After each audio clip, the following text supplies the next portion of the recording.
Okay, sige, simulan natin. Meron tayong material dito na may isang tanong na parang alam mo yun, nakakatusok. Medyo nakakatusok, no? Oo, nakakatusok nga. Ang tanong, paano kung yung pinakamalaking banta sa simbahan ngayon ay hindi pala yung mga hamon mula sa labas? Hindi yung mga kalaban o isyu sa lipunan. Hindi, kundi yung sarili nating comfort, yung kaginhawaan. Yan ang matapang na ideya mula sa aklat na Sent Beyond Comfort Until Every Nation Rejoices ni Chris R. Villasis. At ngayon, yun ang himayin natin. Isang ideya na talagang yuyug-yugin yung pagtingin natin sa success sa pananampalataya. Kasi madalas, di ba, ang panalangin natin ay para sa blessings. Para sa comfort, para sa katatagan. Oo. Pero ang argumento dito, baka yung sagot sa mga panalangin yun, pag hindi na-manage ng tama, ang siya mismong nagiging hadlang. Eksakto. At dito na pumapasok yung sinasabi niyang pinakamatinding krisis. Hindi raw ito kakulangan sa pera, o sa galing, o sa stratehiya. Hindi raw yun ang problema. Ang tunay na problema raw ay yung pagkawala ng alignment. Yung pagtugma sa sending heart of God. At para maging malinaw, hindi raw ito issue ng kawalan ng paniniwala. Ito yung term niya unfinished obedience. Ang bigat pakinggan niya, no? Unfinished obedience. Oo, ano ba talaga ang ibig sabihin niyan? Maganda simulan dyan kasi ang unfinished obedience, kumbaga yun yung estado na alam natin yung utos, tinatanggap natin sa isip. Baka ipinapangaral pa nga natin? Oo, pero hindi natin isinasakatuparan hanggang sa dulo. At dito niya ipinapasok yung isang paradox na talagang mapapaisip ka. Yung kabalintunaan. Yun nga, na madalas, kapag inuusig ang simbahan, doon pa ito tumitibay, nagiging dalisay at mas mabilis kumalat. Pero kapag napapaligiran na ito ng kaginhawaan, Kapag sagana na at tanggap na ng lipunan, doon ito nagiging magulo. Doon nag-aalinlangan sa misyon nito. so baliktad pala. Mas delikado pang peace and prosperity kaysa sa pag-uusig. Parang, parang ang hirap lunukin yan. Akala ko ba, blessing yon? At iyon mismo ang hamon ng aklat. Hindi naman sinasabing masama ang blessing. Ang punto niya, ang blessing na hindi nagiging daluyan, palabas, ay nagiging lason papasok. Wow! Isipin mo na lang ngayon, di ba? Ang dami nating resources. May mga building, teknolohiya, podcasts na tulad nito, mga libro. Halos lahat nasa kamay na natin. Oo. Pero sa kabila ng lahat ng yan, bilyon-bilyon pa rin ang nabubuhay at namamatay na hindi man lang naririnig ang pangalan ni Jesus. Ang argumento ng aklat, hindi ito pagkukulang sa kapasidad. Ito ay, Pagkukulang sa pagsunod.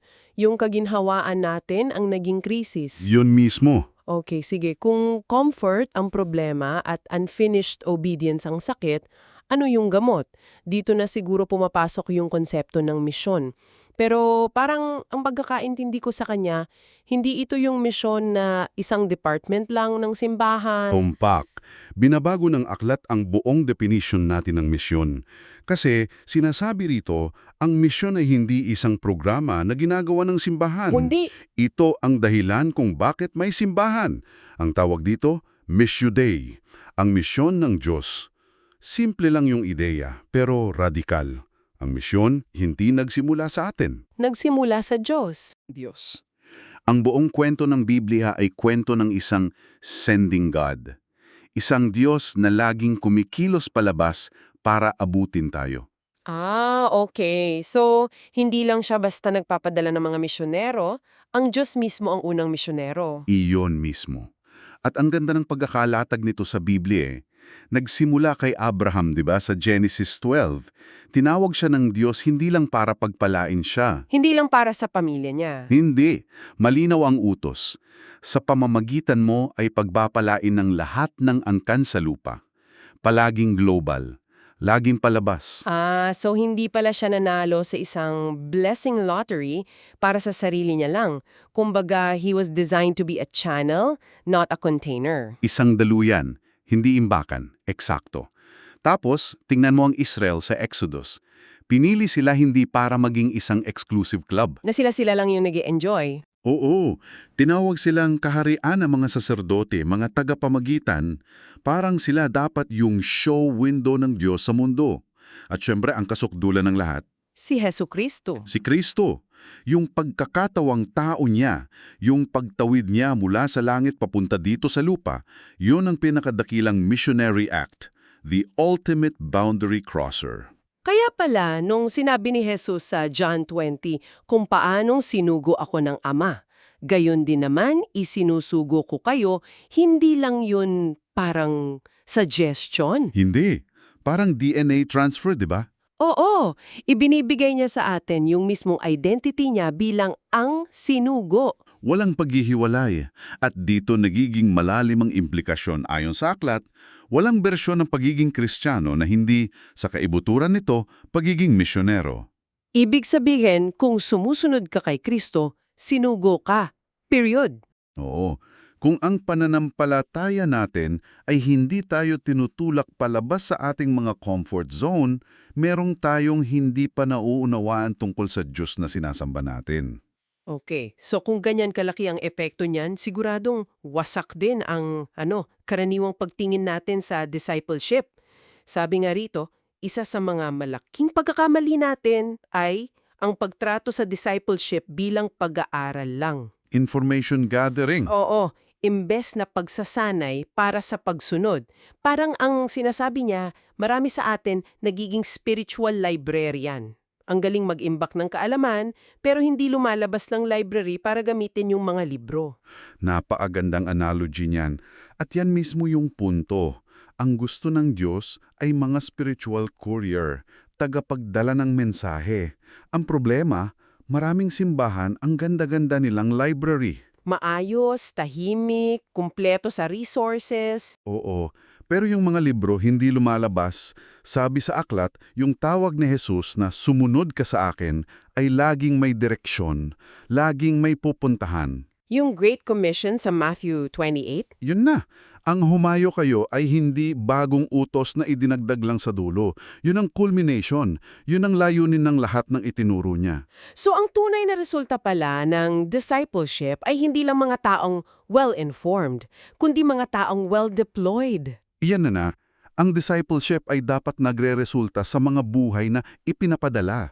Deployed, hindi lang kaalaman na naiimbak, retained. Yung tunay na paglago, hindi lang nasusukat sa dami ng alam mo, kundi kung saan ka dinadala ng pagsunod mo. Okay, get ko yon. Pero kung ikaw ay isang leader ng simbahan, isang pastor, paano mo gagawin yan? Ang hirap nun. Bakit?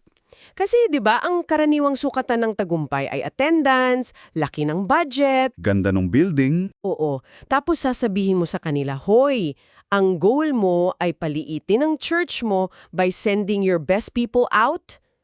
Parang career suicide 'yan para sa maraming leader. At iyan ang pinakamatapang na hamon ng aklat. Direkta nitong kinu-question yung ating mga metrics of success. Yun. Hinahamon nito ang mga leader na itanong, ang mga sistema ba natin ay dinisenyo para panatilihin ang mga tao o para palayain sila? Ang budget ba natin sinasalamin yung prioridad ng Diyos sa buong mundo o yung gusto lang natin sa maliit nating community? Ouch. Medyo masakit 'yan. Kasi totoo, di ba? Binabago ng aklat yung definisyon ng tagumpay. Sabi sa Biblia, ang tunay na tagumpay ay hindi punong simbahan, kundi ang matapat na pakikilahok sa gawain ng Diyos sa labas ng mga pader nito.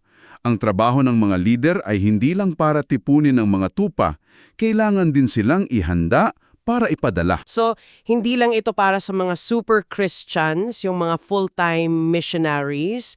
Maganda yung pagbabalanse ng aklat dito sa dalawang konsepto, yung paghayo, yung going, at yung pagsusugo, yung sending. Napakahalagang punto niyan.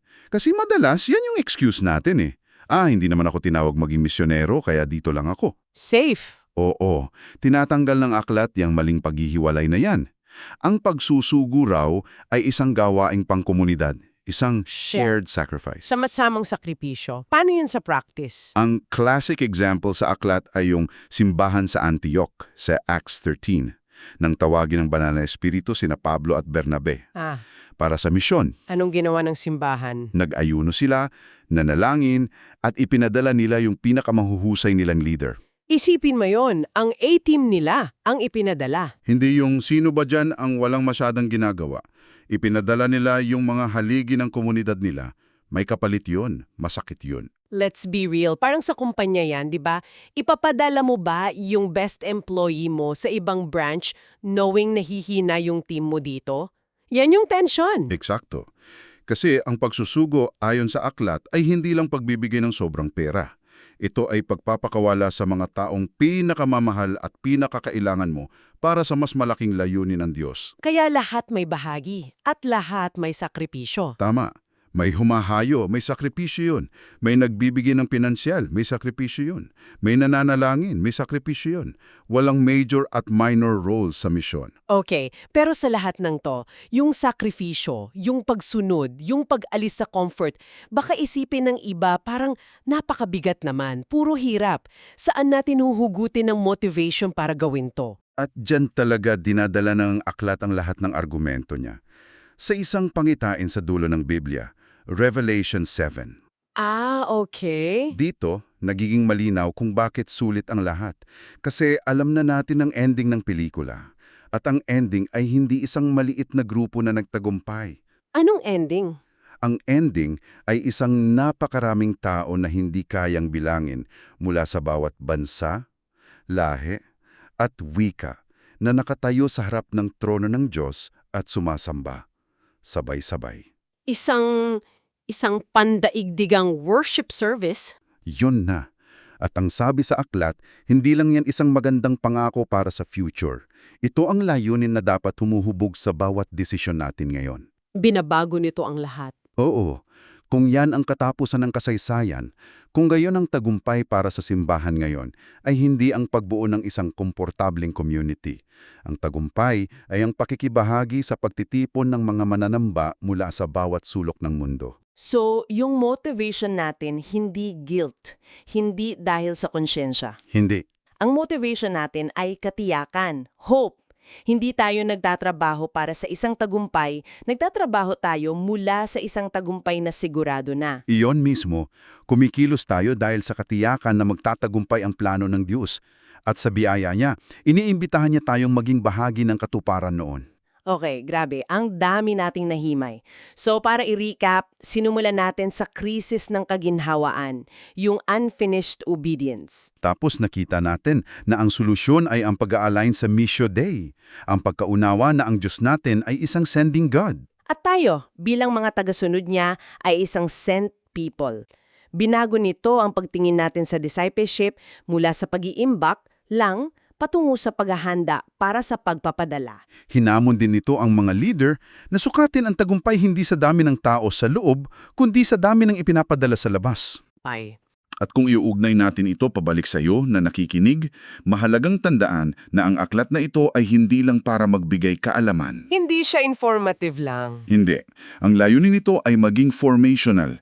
Gusto nitong tulungan kang mag-isip ng may misyon, mabuhay ng may sakripisyo, at kumilos ng may malinaw na strategiya. Tinatanong nito sa bawat isa sa atin, ano ang magbabago sa buhay mo, sa pamilya mo, sa simbahan mo, kung tunay nating paniniwalaan na ang simbahan ay umiiral para sa misyon ng Diyos sa mga bansa. Kaya iwan ka namin ng isang huling tanong, isang tanong na medyo nakakapagbabagbag pero napakamapangyarihan. Ang kasalukuyan mo bang katatagan at kaginahawaan sa buhay, yung trabaho, yung pamilya, yung community, ay simpleng bayaya lang ba ng Diyos na dapat mong i-enjoy? Oo.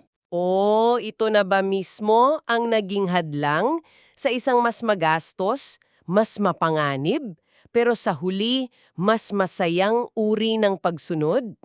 Hindi lang nito tinatanong kung komportable ka ba. Ang tunay na tanong ay, ang kaginhawaan mo ba ay naging iyong tahanan o naging iyong hawla?